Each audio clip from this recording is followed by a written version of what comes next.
I think we've all had that moment where it's already past midnight and you still haven't started your assignment. Yet you've managed to watch half a season of your favorite show, scroll for hours on TikTok, and only now remember the mountain of unfinished homework waiting for you. I'm guilty of this too. Sometimes, even when I'm aware of how much I have to do, I can't help but deceive myself with promises of only temporary, harmless delays. The next thing I know, when I finally take a break and look at the clock, that's when panic hits. It's easy to blame moments like this on procrastination.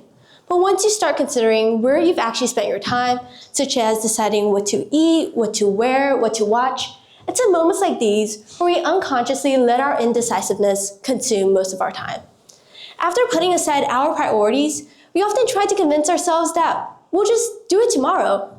But as most procrastinators know, tomorrow often never ends up happening. And that's because we live in a world overflowing with options. From the moment we wake up, we are often so preoccupied with the task of choosing that we become unaware of the sheer number of decisions we make on a daily basis. For example, the only decisions I can clearly recall making are choosing what to wear for a day and what I'm going to eat for lunch. However, according to research, we make up to 35,000 decisions per day, some of which are informed, whereas others are only made subconsciously, but all which take time and energy to make. And with that many choices, it seems like a good problem to have. And in some ways, it is. But the constant options available also come at a cost. Psychologists call this phenomenon decision fatigue. The idea that the more decisions you make, the worse you become at making them. Whether you're caught up making decisions or dealing with the consequences of poor decisions, we often end up feeling drained as the day progresses. As the number of choices increases, it also means that our brains begin to look for shortcuts.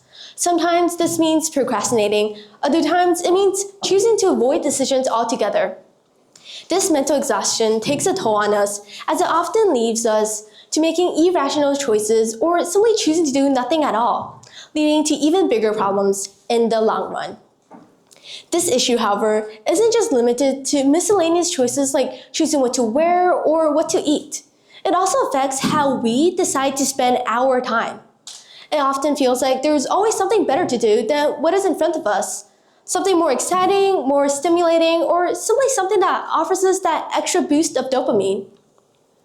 An example that I'm sure all of you can relate to, especially students here, is that whenever I sit down at my desk to study, I always find an excuse to procrastinate beforehand. Whether it's through scrolling for my phone or trying to reorganize my things. And before I know it, I'm procrastinating already. And it's not just our lack of discipline that has forced us into delving even further into the endless rabbit hole of decision making. We're being actively incentivized to make even more. Take social media, for example. Advertisers and designers have made it their utmost priority to capture our attention. So even if we would like to believe that we're in control when we're on our phones, we're not. There are entire teams of psychologists and technology experts that tune features such as autoplay and infinite scroll to keep us hooked on their apps. So when we say we'll just scroll for a few minutes, it rarely ends there. And as much as you might hate to admit it, there might be some truth to our parents' claims that our late nights spent procrastinating are a result of our phones. Worse, this overload of choice not only affects our awareness, not only affects our productivity, it also affects our awareness of the world around us. While we spend our time deciding on the trendiest clothes to buy, ironically, there are others left in the world with almost no options at all. It's because these overwhelming choices available to us also dictate what we notice and what we don't. And with only so much time, not only do we end up neglecting the betterment of our academics and health, we also end up neglecting the world around us. Why is this so?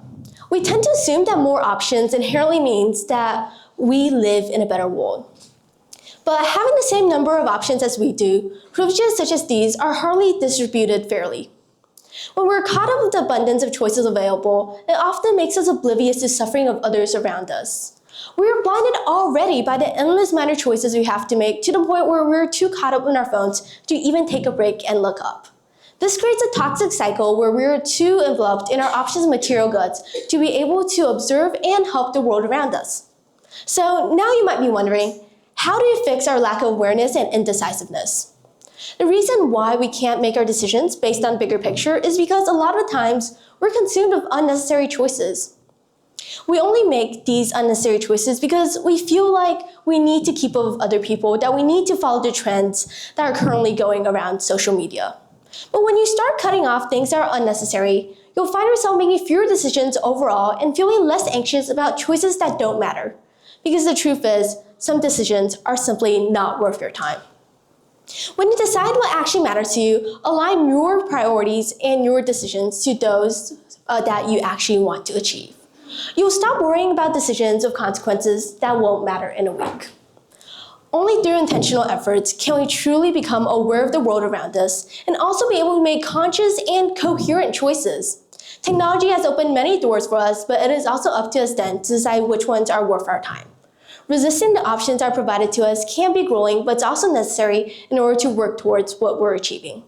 So the next time you feel yourself drowning in options on the verge of procrastination, remind yourself that your time is finite and that there's more to the world than the bubble your device creates. Thank you.